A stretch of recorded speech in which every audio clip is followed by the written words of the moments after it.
Ayan, na-approve na naman tayo kaagad dito sa ating free sample request sa TikTok Shop. Ano nga ba yung mga ginawa ko para ma-approve kaagad ako dito? Bibigyan ko kayo ng strategy. If you want to know more all about this, keep watching.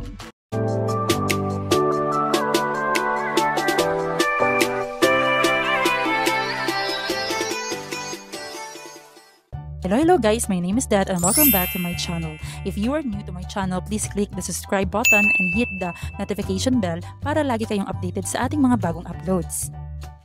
Guys, na-approve na nga tayo dito sa ating free sample request. Kung hindi nyo pa alam kung paano kayo magre-request dito sa ating TikTok shop, ay tuturuan ko kayo at ano yung ginawa ko para ma-approve ka agad ako dito.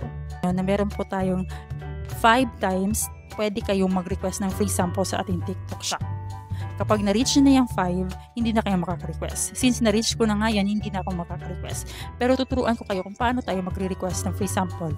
For example, kung gusto mo talaga ma-approve yung free sample request mo, kailangan mo maghanap ng mga nakatry na mag-request sa mga shops. Dito ka pupunta sa For You page, at dito sa For You page, meron mga recommended dyan yung mga shop na kung saan nag-recommend sila, tested and proven nila na-approve sila. So yun yung gagawin. For example, sa akin dito, sinave ko na yun at ni-add favorites ko na yung mga video na naglalagay sila o nagbibigay sila ng listing ng mga free sample shop na mabilis mag-approve. For example, yung Comfort Bob, pwede mo yan siya nag-request ng free sample. Yun yung ginawa ko. Kaya na-approve ako sa mga free sample request ko. Pero hindi lahat dyan na binibigay nila na-approve. Depende kasi yan kay seller kasi siya yung nag-a-assess. Pero sa lahat na binigay nila, meron dyan isa, dalawa na kung saan ma-approve ka talaga. Kasi kahit mababa yung followers mo, i-approve ka nila. Kahit dito sa akin, nagkaroon na nga ako ng approval dito. 5 na yung na-approve sa akin na free sample. At napakasaya ko na yan, no?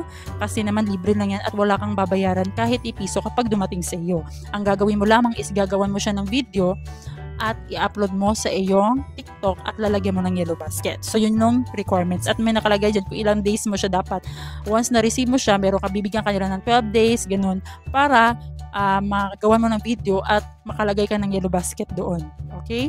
So ayan, marami na tayong na-approve dito sa Heartvale. Ayan, na-approve tayo dyan. Ayan, basta 5 na yung na-approve ko. Hindi lahat na-approve yun ha. Meron nga akong decline dito. Pero at least nag-try ako. Goddess Diary. Ayan, approve tayo dyan. And meron pa dito sa baba. Check natin. Ayan, sa Penboss Globally, ayan, sinasabi ko sa inyo na yun yung mga ginawa ko. At least nakapag-try tayo ng request, diba? At once na-approve tayo, ayan, dadarating na yan sa atin yung product.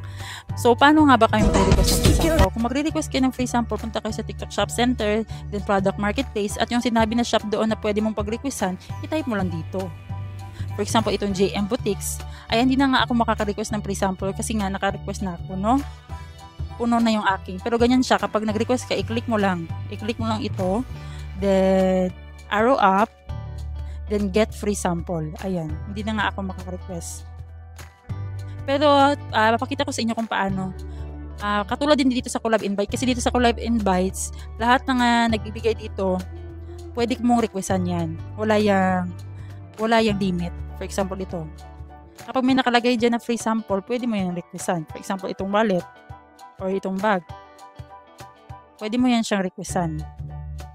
Click mo lamang yan. Then, select sample. Then, click mo kung anong color. Then, select. Request. Then, check. Then, submit. So, nakalagay na dyan yung shipping information.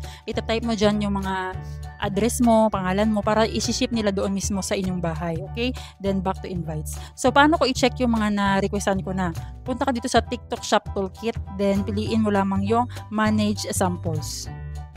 So, dito mo makikita yung mga na-approve na ito, mga dumating na ito sa akin na dapat gawan ko ng video. So, meron na lang akong 8 days left and 10 days left. So, dapat gawan ko na yan. Dito sa order naman, makikita mo lahat yung mga shop na na-requestan mo. Kung anong status nila, pending approval pa yan. Yung iba dito in transit kasi nga na-approve tayo dyan. So, dyan mo lamang ma-check yung status ng free sample order mo. At mag-notify din yan sila kung decline ka ba or approve. Kung hindi ka pa monetize sa ating TikTok shop, ay pwede ka na mag-apply. Kung invite ka mismo ni TikTok, may lalabas dyan ang mga requirements at kapag naka-check yan lahat, ibig sabihin na comply mo na yan at pwede mo nang iset up ang iyong TikTok shop. Once set up na ang iyong TikTok shop, pwede ka na maglagay ng yellow basket sa lahat ng videos mo, katulad dito sa akin.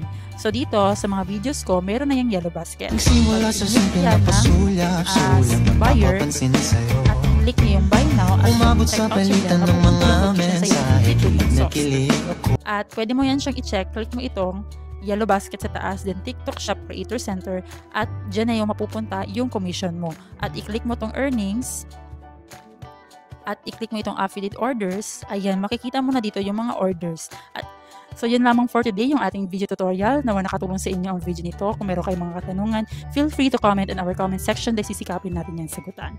Kung gusto niyo ng mga video tutorial how to earn money online at kung paano makautang kay GCash kahit mababa yung G-score, meron akong mga naka-playlist dyan na makikita ninyo at the end of this video. Again, this is Det and thank you for watching.